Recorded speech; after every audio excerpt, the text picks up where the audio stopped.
हम लोग आज बात करते हैं क्लास 12th चैप्टर है क्या 3D 3 डायमेंशनल ज्योमेट्री। देखो 3 डायमेंशनल ज्योमेट्री में जो जानना है क्या है, पहले जैसे हम लोग जान चुके हैं वेक्टर में ना, या क्लास 11th में 2D का 2D मतलब क्या है, स्ट्रेट लाइन के बारे में। ठीक है, उसी तरह से यहाँ पे भी है, लेकिन यहाँ पे एक कोऑर्डिनेट बढ़ा हुआ, मतलब क्या, पहले एक्स वाई पढ़ते थे, अब क्या पढ़ना होगा, एक्स वाई एंड जेड। ठीक है, वो यहाँ पे माना क्या है, माना कि यहाँ पे कोई पी पॉइंट है जिसका कोऑर्डिनेट है एक्स वाई जेड। ठीक है, मुझे निकालना है क्या है, ये ओ पी कितना होगा ये निकालना है, मतलब वेक्टर आर जो है ये फाइंड आउट करना है कितना होगा। ठीक है, तो उसको निकालने के लिए सोचते हैं क्या होगा। इसका मतलब ये है, सबसे पहले देखते हैं क्या वेक्टर के मेथड से कि वेक्टर से देख क्या रहे हैं। ठीक है, कि ये तुम्हारा क्या है, ये पॉइंट जो है, एक्चुअली में ये पॉइंट जो गिवन है ये एक प्लेन है ना, इस प्लेन के ऊपर में है ना, इस प्लेन के ऊपर में एक पॉइंट गिवन है जिसका नाम दिया गया है, इस प्लेन जो प्लेन दिख रहा है ना, इस प्लेन के जस्ट ऊपर में एक पॉइंट दिया गया है जिसका नाम दिया गया है एक्स वाई एंड जेड। इसे फाइंड आउट करना है ऑरिजिन से, जिसको हम क्या बोल रहे हैं, पोजीशन वेक्टर आर। ओके, देखते हैं। सबसे पहले हम समझते हैं बात को, ये तुम्हारा पी और एल, ये तुम्हारा क्या है, ये वाई कोऑर्डिनेट है। ये तुम्हारा वाई कोऑर्डिनेट कहने का मतलब क्या है कि प्लेन से वाई डिस्टेंस ऊपर है, क्या है, पी एल वाई कोऑर्डिनेट है। ओके, अब बात करते हैं हम एक्स कोऑर्डिनेट का। एक्स कोऑर्डिनेट जो होगा, हम बात करेंगे एक्स कोऑर्डिनेट का, तो ये तुम्हारा दिख रहा है, ये यहाँ से यहाँ तक जिस डिस्टेंस होगा वो एक्स कोऑर्डिनेट होगा। एक्स कोऑर्डिनेट कहने का मतलब सी एल जो होगा वो एक्स कोऑर्डिनेट होगा। सी एल क्या होगा, एक्स कोऑर्डिनेट होगा। और उसके बाद जेड कोऑर्डिनेट की बात करें, तो जेड कोऑर्डिनेट की बात करें, ओ और सी क्या होगा, एक जेड कोऑर्डिनेट है। ठीक है, सी एल क्या तुम्हारा क्या एक्स कोऑर्डिनेट है, और ओ सी क्या है तुम्हारा जेड कोऑर्डिनेट है। हम लिख लेते जो गिवन है। ठीक है, लेट माना क्या है कि ओ सी कितना है, ओ सी एक जेड कोऑर्डिनेट है। ठीक है, तो जेड के कैप लिख दिया। अब बात करते हैं सी एल जो तुम्हारा होगा एक्स कोऑर्डिनेट होगा, सी एल जो होगा एक्स कोऑर्डिनेट होगा। ओके, अब इसके बाद सी एल तुम्हारा एक्स कोऑर्डिनेट है। और अब बात करते हैं एल पी। एल पी क्या है, एल पी क्या है, जेड, एल पी क्या है, वाई कोऑर्डिनेट है। तो यहाँ से इस प्लेन से जो हाइट होगा वो क्या होगा, वाई कोऑर्डिनेट होगा। ओके, मुझे निकालना है पहले क्या, पोजीशन वेक्टर यहाँ से यहाँ तक। अगर हम ये निकाल लें कि ये तुम्हारा वेक्टर कितना होगा, ये वेक्टर मुझे मालूम चल जाएगा, जब ये वेक्टर मालूम चल जाएगा तो फिर उसके बाद ये वेक्टर अब प्लस ये वेक्टर इज इक्वल टू क्या होगा, ये वेक्टर। सबसे पहले देखते हैं ये वेक्टर और ये वेक्टर को जोड़ते हैं, मतलब क्या, ओ सी प्लस सी एल एक वेक्टर होगा जिसको हम बोलेंगे ओ एल। तो ओ सी जो होगा वेक्टर उसको हम बोलेंगे जेड के कैप, और सी एल जो वेक्टर होगा उसको बोलेंगे x i cap is equal to O L. Okay, O L निकल गया। ओ एल इसका मतलब यहाँ से यहाँ तक जो डिस्टेंस होगा वो ओ एल होगा, और O L plus L P, O L plus L P is equal to क्या होगा, ओ आर। ठीक है, now now O L plus L P वो क्या होगा, ओ पी के बराबर होगा। मुझे निकालना ओ पी ही था, तो O L is equal to क्या होगा, यहाँ से देखो तो O L is equal to x i cap लिख सकते हैं, एक्स आई कैप, और L P O L is equal to x i cap अब plus z k cap. O L का वैल्यू ये है, अब प्लस एल पी का मतलब क्या हुआ, एल और पी यहाँ से यहाँ तक, तो एल और पी को बोलेंगे हम वाई जे कैप। इसका मतलब जो ओ पी है, हाँ, ओ पी जो है x i cap plus y j cap plus z k cap. तो हमेशा ध्यान रखना, अब ध्यान रखना, अगर हम कोई पोजीशन वेक्टर स्पेस में है, स्पेस में कोई पॉइंट पी पॉइंट गिवन है जिसका कोऑर्डिनेट एक्स वाई और जेड है, तो हम इसको लिख सकते हैं position vector of O P is equal to x i cap plus y j cap plus z k cap. ये तुम्हारा क्या हो गया, ये 3D का पोजीशन वेक्टर हो गया, किसी भी स्पेस में 3D का पोजीशन वेक्टर। अब देखते हैं distance between 2 points. Distance between 2 points, distance between 2 points.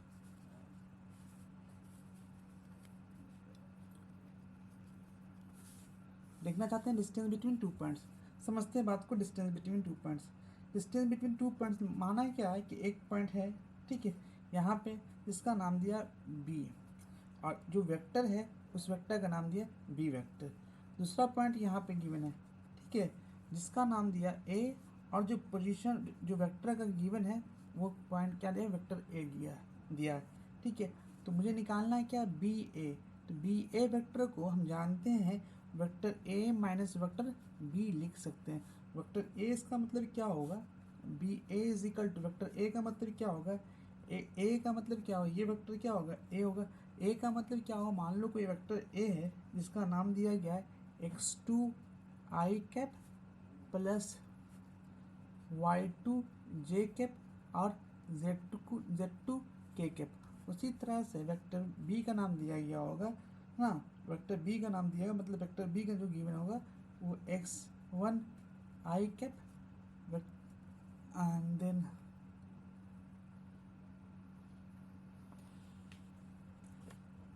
x1 आई कैप, y1 जे कैप और z1 के कैप। तो एक्स ए माइनस बी कहने का मतलब क्या है, वेक्टर पहले ये लिखेंगे x2 I cap plus y2 J cap plus z2 K cap. ये क्या है, A vector minus sign vector B vector. B vector का मतलब क्या होगा, ये वेक्टर मतलब x1 आई कैप, y1 जे कैप और z1 के कैप। अब B vector B A vector हम करेंगे, इन दोनों को क्या करेंगे, सब्ट्रैक्ट करेंगे। जैसे सब्ट्रैक्ट करेंगे तो x2 माइनस x1 आई कैप प्लस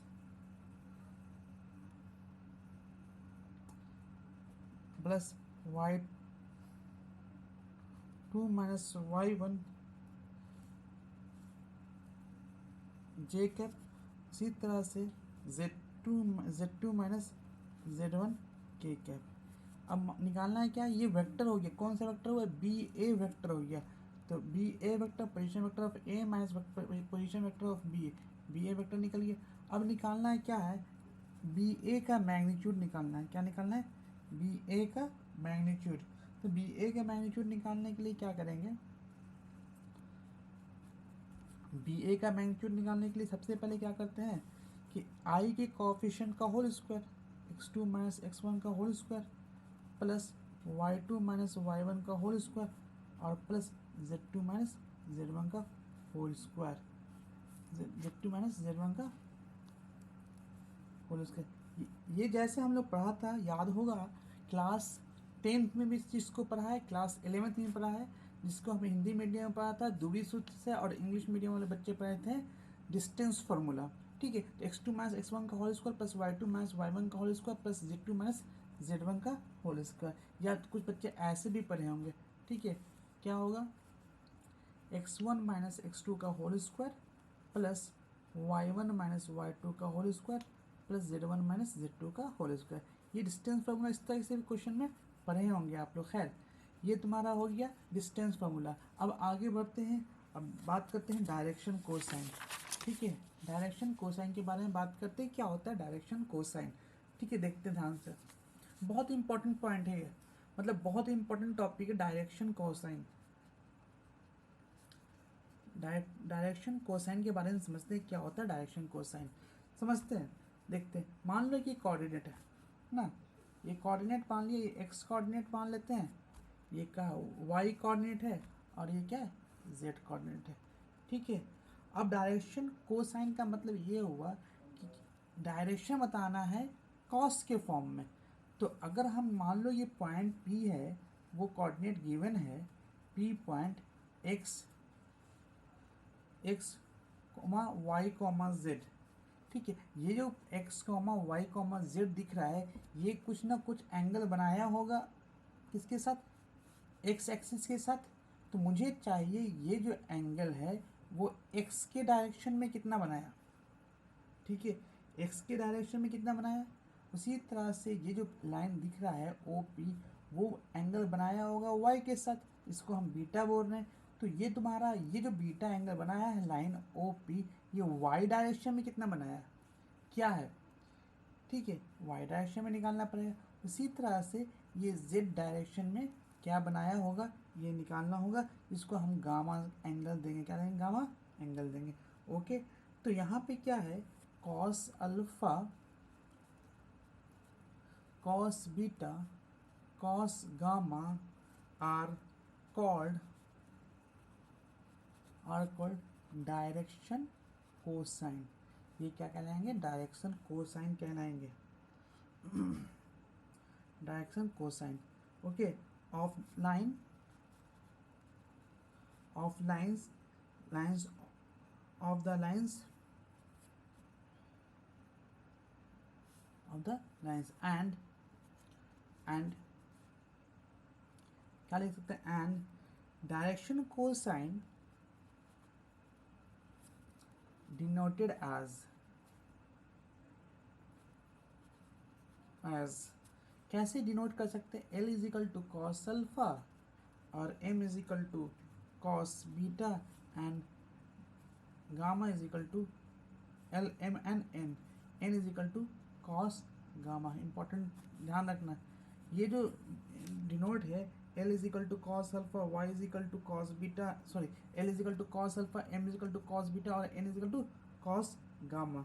मुझे चाहिए क्या, वेक्टर R, मतलब ये तुम्हारा क्या है, वेक्टर R है।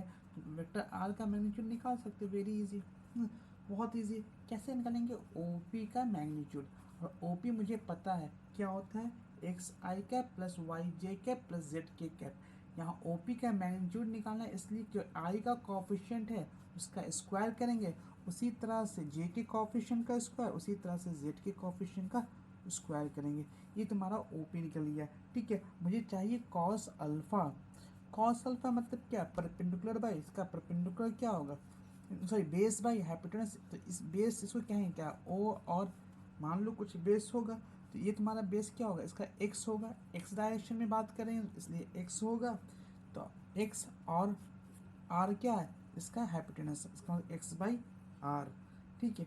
इसी तरह से x बाई आर बोले या L is equal to cos alpha को ही L बोला जाता है ना, इसलिए जहाँ जहाँ कॉस अल्फा है वहाँ वहाँ उसको L लिख सकते हैं। सिमिलरली हम लोग ऐसे भी लिख सकते हैं, M इज इक्वल टू मतलब कॉस बीटा, हाँ cos beta, cos beta is equal to क्या लिख सकते हो, y by R, very good. And N is equal to cos gamma, gamma का वैल्यू क्या लिख सकते हैं, जेड बाई आर। ये cos alpha, cos beta and cos gamma हो गया।